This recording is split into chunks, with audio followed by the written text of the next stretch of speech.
Welcome to Big Faces Worldwide. It's your guy Big Will, and I'm back with this boxing talk. What's going on, fam? Hey, listen, man. PBC is announcing his fights, man. They're not yet publicly announcing them, but they're letting it leak out to different media platforms.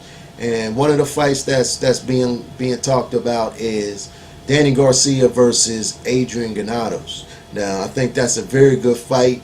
Especially for Danny Garcia coming off of back-to-back, well, not back-to-back losses, but losing 2 out of his last 3 fights. Adrien Granados is a tough, hungry guy. He's a smaller guy, but you got to remember Danny Garcia is coming up too. He's a smaller guy as well. Adrien Granados always comes to fight, man. His last fight with Fortuna. Heavier Fortuna, it ended kind of crazy. I believe that was on Earl Spence Ocampo's undercard. When Fortuna got knocked out the ring and, claimed to hit his head. It was just real crazy, man. But Granados was in there trying to be the bigger man. He was the bigger man for once. Usually he's the smaller man trying to rumble against a bigger man, and he does very well. Against Fortuna, he was having a little trouble because Fortuna's very slick. He got an awkward style, and he was in there trying to rough him up, he wasn't really doing what Granados usually does, man. He was trying to be the big man and rough him up, and eventually I think he would have broke Fortuna down. You started to see, he was hitting Fortuna with some cleaner shots towards the end of that fight. It was a quick fight, but towards the end of that fight, Granados started touching him a little bit more and more, as it went on. You know what I mean? And him going up against Danny Garcia, I think is a good matchup. That's going to be an exciting fight.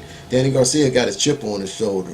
Danny Garcia is back out in the public eye. I'm glad he did not do like he did after the Thurman loss, where he went in seclusion, said he was depressed for months and months, and he really took the loss to Thurman hard.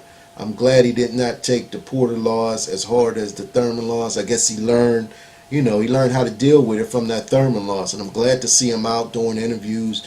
I think he was out west to one of the Watson brothers opened a restaurant. He was out there and he was doing a lot of interviews, and he was just talking about the welterweight division and what he thought about it, and where he thought his place was at. He said that he don't think that there's a top welterweight right now. He thinks that Earl Spence and Terrence Crawford need to fight each other before they get a shot at Sean Porter. These are his thoughts, man. And he's saying this because he feels that he fought the top dogs at welterweight. He feels that all 3 of them, they fought each other, and Earl Spence, he's saying, has not fought one of the top guys. He's saying Terrence Crawford has not fought one of the top guys. But I don't know where he's getting that from. We've seen Kell Brook, lose his title in his hometown to Earl Spence. Earl Spence went over there to the UK and beat the brakes off of Kell Brook, battered and bruised him. And we've seen Terrence Crawford, first fight at 147, defeat a rugged Jeff Horn, who bloodied and bruised a Hall of Famer Manny Pacquiao. So both of these guys, they got significant wins at the welterweight division. A lot of people don't consider Jeff Horn elite. I don't consider him an elite fighter, but I consider him a tough fighter. Like I said, he was able to bust Manny Pacquiao up. I do think Manny Pacquiao won that fight, but I do think it was close for him to get in there and give Manny Pacquiao a rough fight like that. You got to take your hat off to Jeff Horn for that.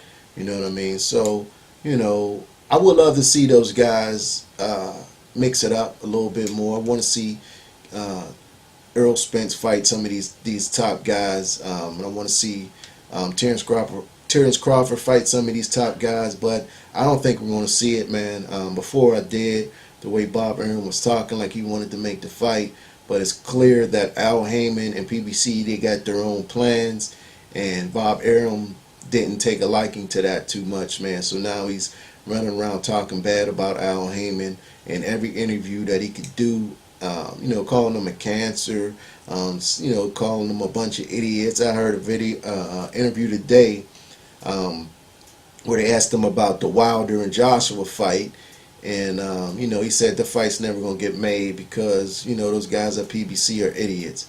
He called them idiots. He called Al Heyman a cancer again. You know what I mean? And you're not going to get a guy to sit down at the table with you and make a fight when you're throwing insults at him. I understand you're frustrated. I understand that Terence Crawford doesn't have a whole lot of options over there at Top Rank, but the way he's going, he's not going to get a fight. He's not going to get a fight like that, man. And I think he needs to change his strategy. He might just have, you know, we might never see that fight. We might never see that fight unless Terence Crawford somehow be able to wiggle out of that contract, or the fight has become big enough where, you know, like people have been saying, the fans demand the fight, that there's so much money in the fight that, you know, it cannot be ignored. But the fight between Danny Garcia, Adrien Granados, they say it will be sometime in April. I want to see that fight. I think that will be an exciting fight. I think it will be a good matchup.